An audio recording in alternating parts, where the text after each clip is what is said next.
Thank you, choir. What a blessing. I know that hope is the hardest love that we carry. So let me tell you a story about hope. When my 12-year-old was a baby, about 9 months, she got RSV. It's a virus we've heard a lot about in the last year, but it was new to me at the time. RSV is a respiratory illness that inhibits a person's ability to breathe, and it's extraordinarily dangerous for babies. As her illness progressed for days, I didn't sleep. I rocked her back and forth, keeping her upright on my chest so that she could breathe. Keeping the humidifier a constant in her room. Smelling like Vicks Vapor Rub and looking like a zombie in dirty pajamas, I would sing to her.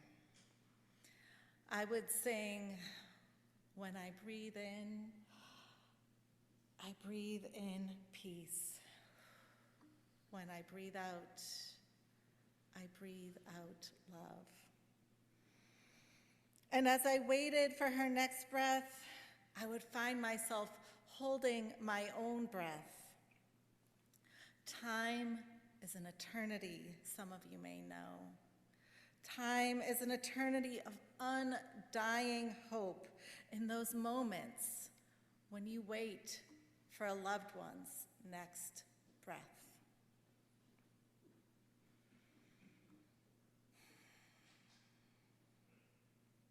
After a few trips to the pediatrician and then the ER, we found ourselves at the asthma and allergy doctor and thought relief was in sight.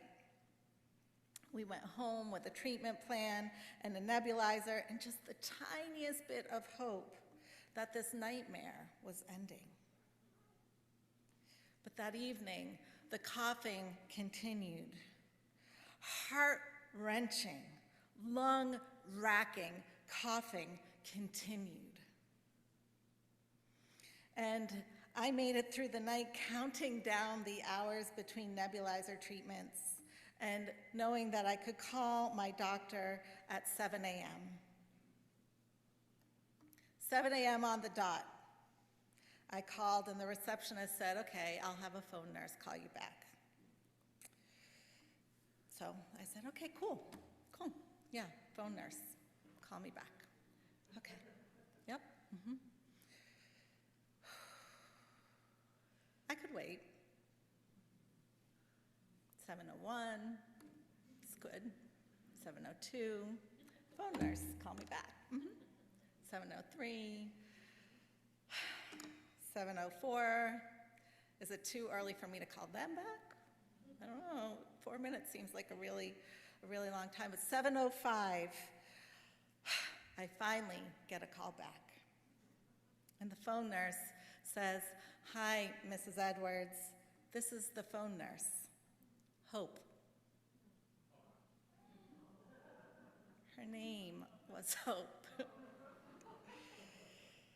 Whew.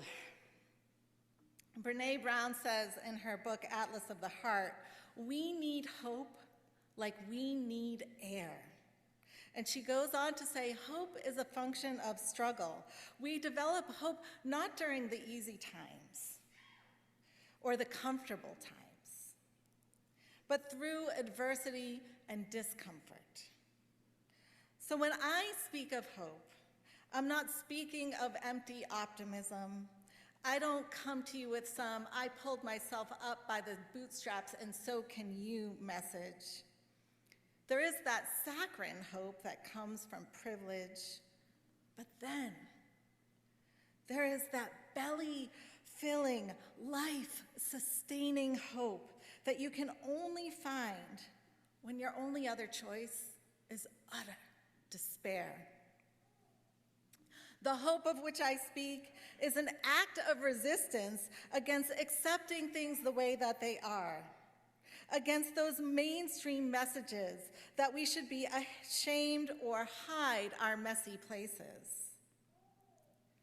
The hope of which I speak invites us to lean into the places where we struggle and feel uncomfortable. The hope of which I speak does not come from a transcendent spirit from above. The hope of which I speak comes from noticing the tiny, almost imperceptible actions of those who are rooting for us, those around us who are holding us and loving us into our best selves.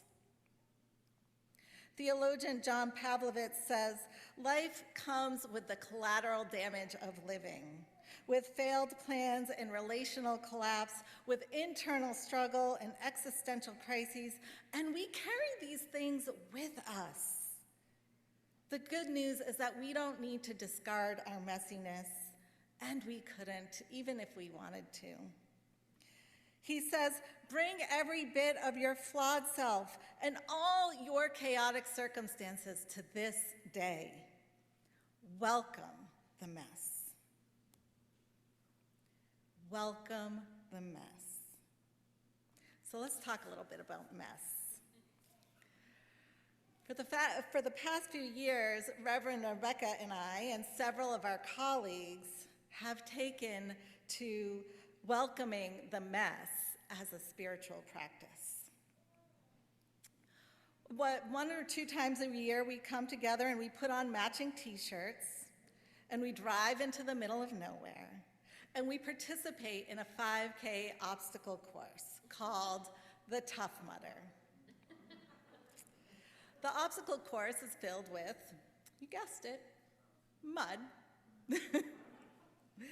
And the first time I signed up with Reverend Rebecca's gentle and consistent cajoling, you know what I'm talking about.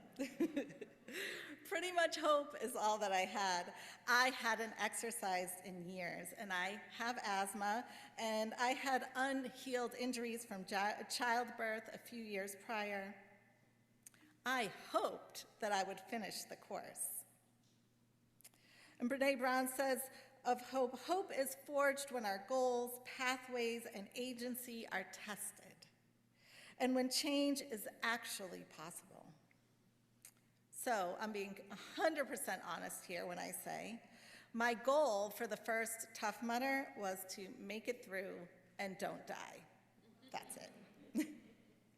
And I'm glad to say I didn't die, and I made it through, so I did achieve my goal, but it was not pretty. I was definitely tested. I didn't anticipate that when I actually did have an asthma attack going up over the first hill, it was in my colleagues that I found hope.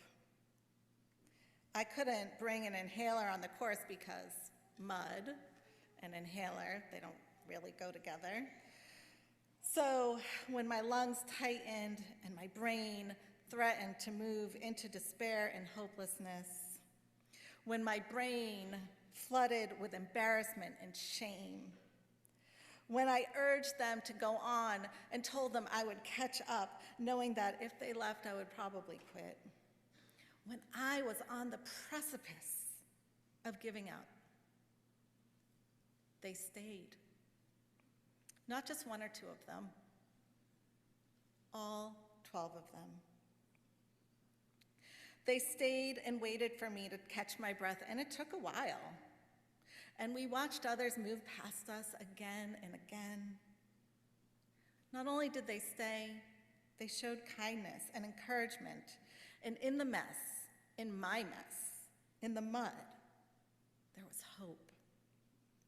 And so together we continued the course, and there were times when I got to be the one to give hope, to lean into hope for someone else, to remind them that we move as one. We would wait for them. We would let them use our shoulder to get to the other side of the wall, or cheer as they pulled themselves up on a net. In that human connection, in that feeling that we're all in this together, we embodied hope. As a small community of 12 muddy ministers, we were living into the truth of the poem of our colleague, Julian, Jamaica, Soto, and they write in broken hallelujah. Bring your broken hallelujah here. Bring the large one that's beyond repair. Bring the small one that's too soft to share. Bring your broken hallelujah here. I know that people have told you that before you can give, you have to get yourself together. They overstated the value of perfection by a lot. Or they forgot. You are the gift. We all bring some broken things, songs, dreams, and long-lost hopes. But here, together, within reach, as a community, we begin again, and from the pieces, we will build something new. There is work that only you can do. We wait for you. We wait for you.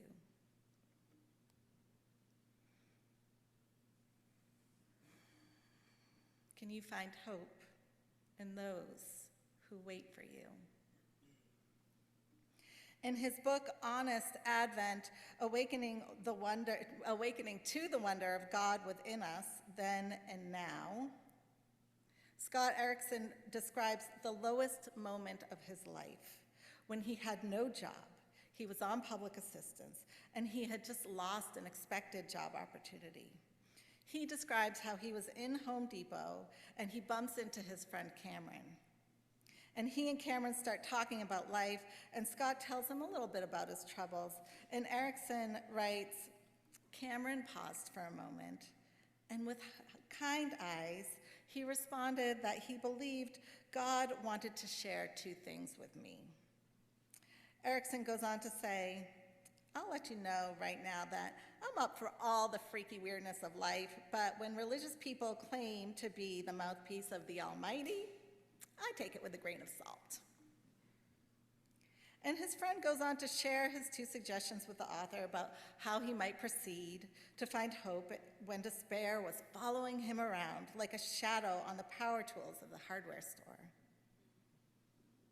And I will say, I'm with Erickson. I'm not a huge fan of God said this or God is trying to tell you that. But when I read that passage of his book, I got chills. It was just too close to what I had experienced in Panera Bread one day. So I wish I could tell you that after we found a phone nurse named Hope, that all our baby's respiratory problems went away. But sadly, we spent the next 2 years on a roller coaster of viruses and bacterial infections that most kids could fight off, but for our little one would result in frequent trips to the ER in the dead of night. So one morning, as my 2-year-old and I are coming home from the ER, I decided to stop at Panera. And you remember that image that I painted earlier of booger-covered, Vicks-smelling zombie PJ monster? That was me. Now, imagine that monster 2 years older and 2 years more tired with now a toddler on her hip. So I step up in line, and as I step up, a woman just comes up to me out of nowhere, and with no apology or no preamble, she just says, "Excuse me. God wanted me to tell you she's gonna be okay." And then she walked away. That was it. God wanted me to tell you that she's gonna be okay.